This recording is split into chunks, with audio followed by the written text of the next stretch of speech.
জেলা মফস্বল থেকে মহানগর রাজ্য জুড়ে ঘটনা প্রবাহ, চুরি, আর্থিক দুর্নীতি, আর্থিক কেলেঙ্কারি এসব তো ছিল, এসব তো আমরা দেখেইছি। আর এবারে যেখানে যুক্ত হয়েছে তোষণের রাজনীতিও।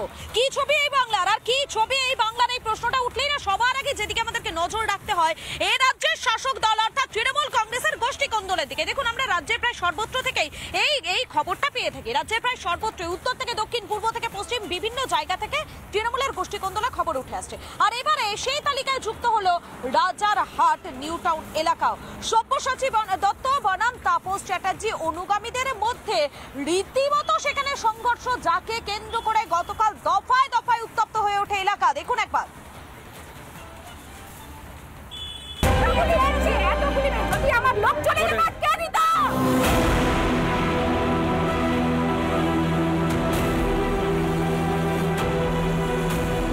বিধানসভা নির্বাচন যত এগিয়ে আসছে ততই প্রকাশ্যে আসছে তৃণমূলের গোষ্ঠী কোন্দল।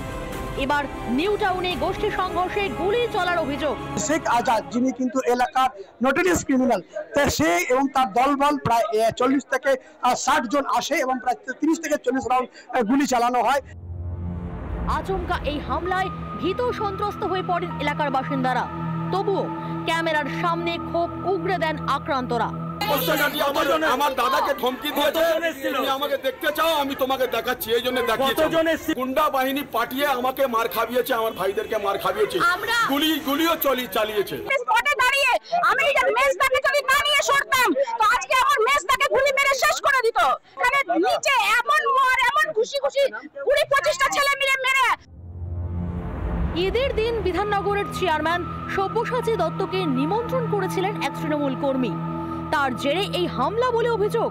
চারি জায়গা বেশ ভাঙচুর চালানোর পাশাপাশি এই হচ্ছে বাড়ি, যেখানে হচ্ছে আজাদ বাবা যার বাড়ি, সেই বাড়ি, ওনার বাড়িতে এসে আচমকা হামলা চালায় দুষ্কৃতীরা, এমনটাই অভিযোগ। তৃণমূল বিধায়ক তাপস চ্যাটার্জির নির্দেশেই হামলা বলে অভিযোগ। শেখ আজাদকে দিয়ে পাঠালো, 100 জন আসলো, আমরা এখানে ছিল, বেধড়ক মারলো, মারার পরে গুলি চালালো, আমার বউকে মারলো, আমার মেয়েকে মারলো। তাপস চ্যাটার্জি করাচ্ছেন, কি জানি কেন করাচ্ছেন, কিছু বুঝতে পারছি না। আজাদ ভাই সব্যসাচী দত্ত তৃণমূলটা করে, মুখ্যমন্ত্রীকে ভালোবেসে তৃণমূলটা করে, সব্যসাচী দত্তকে নেমন্তন্ন করেছে। তৃণমূল কংগ্রেস করি বাদ দিই, আমরা তো মানুষ। তৃণমূল কংগ্রেস আমাদের মেন পরিচয় না। মুখ্যমন্ত্রী সবসময় বলেন আগে মানুষ, পার্টি পরে। গুলি চলেছেন, কিভাবে চলেছেন, কারা প্ররোচনা তৈরি করেছেন, নামাজের পর কারা গালাগাল দিয়েছেন, কারা বিষয়টাকে করেছেন। কালকে একটি কিছু ঘটনা ঘটেছে, আমাদের কোনো ছেলে গুলি চালানো ছেলেটা পুলিশ তদন্ত করে দেখুন, যদি আমাদের কোনো ছেলে থাকে পুলিশ তার ব্যবস্থা নেবে। ব্যক্তিগত কেউ কাউকে ভালোবাসতে পারেন, বা যিনি বা যারাই এই দুষ্কৃতি কাজে লিপ্ত হয়েছেন তারা তৃণমূলের কেউ নয়, এটা আমি জানালাম যে কোনো দুষ্কৃতি তৃণমূলের নয়। তবে তৃণমূলের এই গোষ্ঠীদ্বন্দ্বকে কটাক্ষ করতে ছাড়েনি বিজেপি। মাল তোলার লড়াই, কে বেশি মাল তুলবে সেই নিয়ে। এর সঙ্গে রাজনীতির কোনো সম্পর্ক নেই, মানুষের উন্নয়নের কোনো সম্পর্ক নেই। একমাত্র একটাই সম্পর্ক, নিজেদের উন্নয়ন।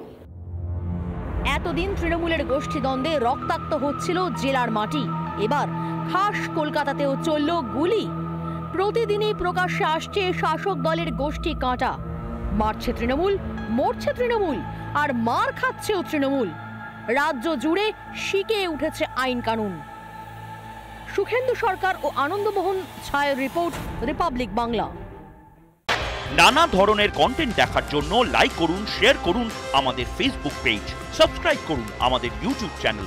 পাশাপাশি অন্যান্য ব্রেকিং নিউজের জন্য অবশ্যই চোখ রাখুন রিপাবলিক বাংলায়।